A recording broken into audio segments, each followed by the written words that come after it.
இந்த செடி பேர் இம்பூரல் செடி.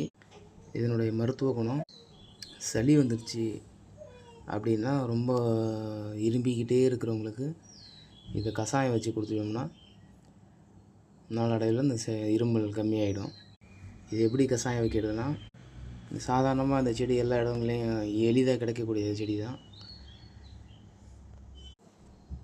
நல்லா ஒரு கையளவு செடியை பறிச்சுட்டு அதை அம்மியில் வச்சு சும்மா நசுக்கி, இஞ்சி நசுக்கிற மாதிரி நசுக்கி, அது கூட கொஞ்சமாக சித்திரத்தை அதிமதுரம் நம்ம தேவையான அளவு நம்ம இனிப்பு சேர்த்துக்கலாம்.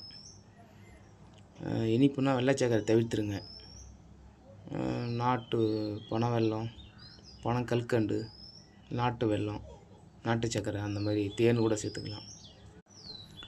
1 விட்டு 1 நாள் இது குடித்து வந்தோம்னா தீராத இருமல்லாம் சரியாகணும்.